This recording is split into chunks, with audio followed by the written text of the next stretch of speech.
Assalamualaikum warahmatullahi wabarakatuh.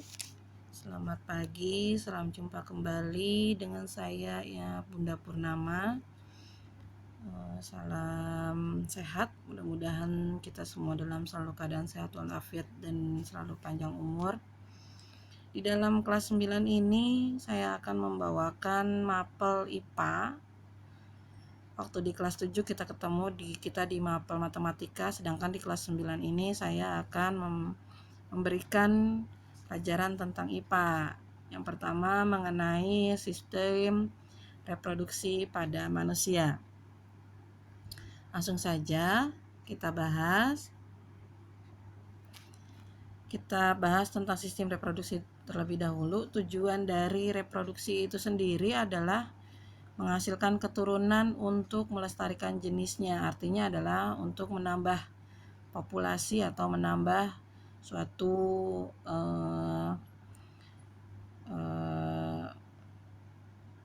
jenis tertentu atau suatu keturunan tertentu. Kemudian sistem reproduksi secara umum ada dua. Yang pertama yaitu aseksual atau tidak kawin.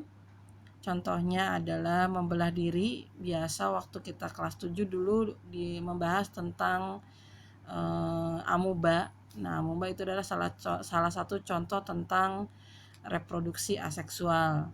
Kemudian yang kedua yaitu sistem reproduksi seksual atau kawin. Nah, dalam sistem seksual ini adalah bertemunya gamet jantan atau sperma dengan gamet betina atau ovum. Artinya di dalam reproduksi seksual ini harus ada jantan dan betina. Kemudian pada sistem reproduksi pada manusia itu sendiri tergolong dalam reproduksi seksual, sehingga kita harus belajar mengenai struktur, fungsi serta hormon pada alat-alat reproduksi baik pada pria maupun pada wanita. Oke. Yang pertama kita bahas tentang organ reproduksi manusia. Sistem reproduksi pada manusia mulai berfungsi saat seseorang mencapai kedewasaan atau yang sering dikenal dengan istilah pubertas. Kemudian pada pria juga ditandakan dengan sudah bisa menghasilkan sel kelamin jantan atau sperma dengan hormonnya disebut hormon testosteron, dan pada wanita yang telah menghasilkan sel telur atau disebutnya ovum dengan hormonnya yang bernama estrogen. Perkembangbiakan atau reproduksi pada manusia terjadi secara vivipar atau melahirkan anak, dan fertilisasinya secara internal yaitu terjadi di dalam tubuh karena manusia memiliki alat-alat reproduksi yang mendukung fungsi tersebut. Sebelum membahas alat-alat reproduksi di sini, saya yakin anak-anak semua sudah dewasa, jadi tidak ada yang berpikir negatif atau yang berpikir macam-macam. Jadi kita bahas satu persatu terlebih dahulu. Yang pertama adalah sistem reproduksi pria. Organ-organ penyusun sistem reproduksi pria terdiri atas yang pertama itu adalah testis atau disebutnya buah jakar. Di dalam testis ini adalah tempat untuk menghasilkan spermatozoa atau sel kelamin jantan, dan terdapat juga hormon testosteron di dalamnya.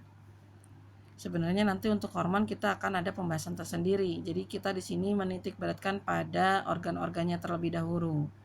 Kemudian ada yang disebut skrotum. Skrotum itu adalah kantong testis, atau juga fungsinya bisa untuk melindungi testis dan tempat bergantungnya testis.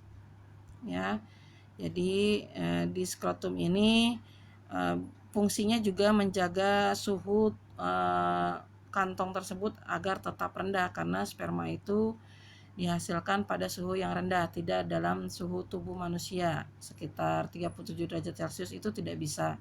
Jadi harus lebih rendah dari 37 derajat. Makanya skrotum itu juga berfungsi untuk menjaga suhu tetap rendah. Kemudian ada juga yang disebut vas deferens. Vas deferens itu saluran sperma yang menuju ke atas, ya. Saluran ini sebagai tempat penyimpanan sperma sebelum dikeluarkan melalui penis, dan saluran ini bermuara dari epididymis. Epididymis itu sendiri adalah tempat pematangan sperma. Epididymis ini bentuknya seperti berliku-liku ya, karena ini untuk tempat pematangan sperma. Kemudian yang berikutnya adalah uretra. Uretra fungsinya membawa sperma dan urin keluar tubuh. Dan yang terakhir adalah penis. Penis adalah sebagai saluran pengeluaran sperma dan urin. Di sini anak-anakku bisa melihat gambar tentang sistem reproduksi pada pria. Di situ ditunjukkan mana itu saluran vas deferens, mana itu testis, kemudian skrotum, epididymis, uretra, dan lain sebagainya. Silakan anak-anakku lihat gambarnya untuk lebih jelasnya. Dan yang di sampingnya adalah gambar spermatozoa. Ini adalah gambar sperma yang sudah matang, yang bisa untuk melakukan pembuahan. Nanti ini akan kita bahas kembali pada saat pembentukan spermatogenesis ya. Kemudian berikutnya adalah organ reproduksi perempuan atau wanita. Di sini organ-organ penyusunnya agak lebih sederhana dibandingkan dengan pria. Jadi ada 4 bagian. Yang pertama adalah ovarium. Ovarium itu adalah organ untuk pembentukan sel telur atau organ tempat sel telur itu terbentuk. Di sini juga mengandung hormon estrogen dan progesteron. Ini kan kita bahas lebih lanjut untuk hormonnya. Kemudian tuba Fallopi atau opiduk ya. Itu fungsinya sebagai tempat terjadinya fertilisasi atau pembuahan. Jadi nanti sel telur yang dilepas dari ovarium itu akan masuk ke tuba Fallopi atau ke opidak. Nah, disinilah akan terjadi pembuahan dan terbentuk nanti yang namanya zigot. Itu akan kita bahas juga lebih lanjut. Kemudian yang ketiga adalah uterus atau rahim. Nah, rahim ini tempat perkembangbiakan dan pertumbuhan janin. Jadi nanti zigot atau ovum yang sudah dibuahi itu akan berkembang, dan tempat tempat perkembangannya atau tempat pertumbuhannya itu dinamakan rahim. Kemudian yang keempat adalah vagina. Tapi sebelum vagina sebenarnya ada leher rahim ya. Leher rahim itu disebutnya serviks gitu ya. Nah, setelah leher rahim tersebut baru ada vagina. Vagina ini adalah organ untuk masuknya sperma dan keluarnya bayi. Oke, di sini di samping ini ada gambarnya. Silakan anak-anakku lihat gambarnya untuk lebih jelas. Di situ ada sel telur, kemudian ada ovariumnya, kemudian ada rahimnya, ada ovidak atau tuba Fallopinya. Bisa teman-teman lihat gambarnya. Nah, ini dia selanjutnya. Ini adalah pembahasan tentang gametogenesis. Yang pertama adalah spermatogenesis ya. Spermatogenesis ini adalah proses gametogenesis pada pria dengan cara pembelahan secara meiosis dan mitosis.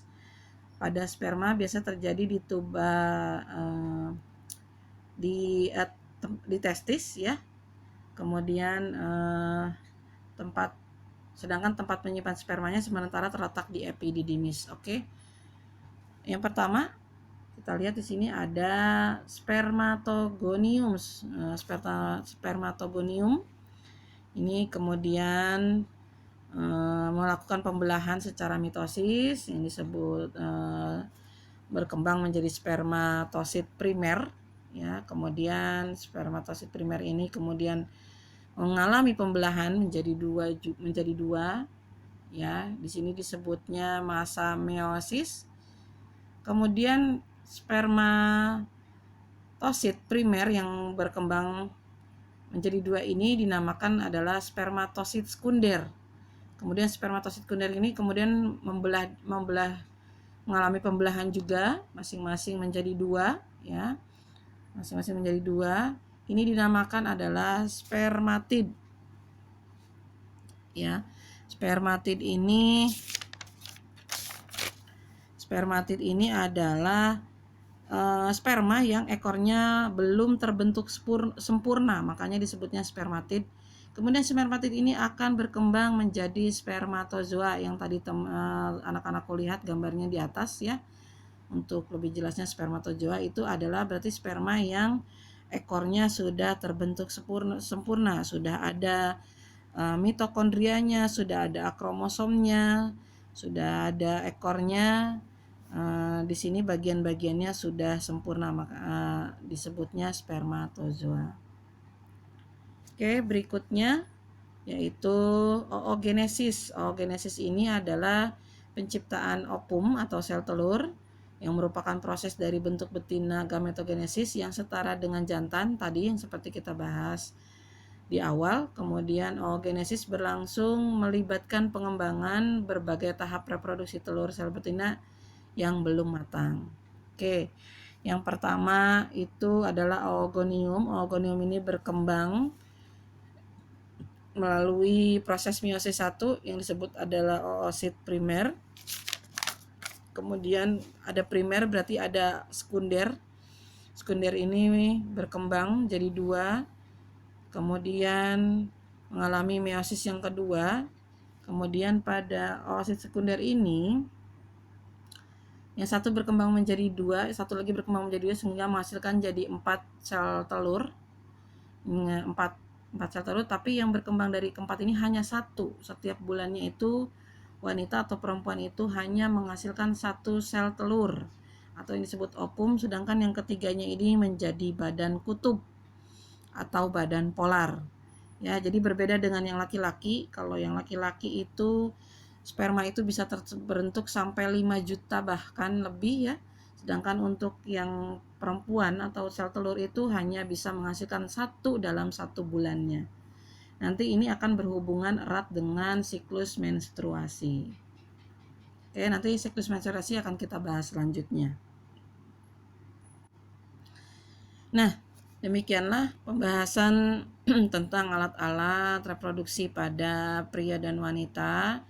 Tugasnya anak-anakku yaitu melengkapi nama bagian-bagian organ reproduksi wanita dan pria pada LKS IPA halaman 4 dan dikumpulkan nanti pada saat pembahasan bab 1 berakhir. Jadi masih ada waktu banyak ya. Jadi silakan bagi anak-anakku yang belum paham atau belum mengerti, boleh bertanya langsung ke Bunda atau membuka internet atau bahan bacaan lainnya. Oke. Dari Bunda kurang lebihnya sekian, mohon maaf. Tetap semangat, tetap belajar di rumah dalam keadaan sehat ya. Dari Bunda terima kasih. Assalamualaikum warahmatullahi wabarakatuh.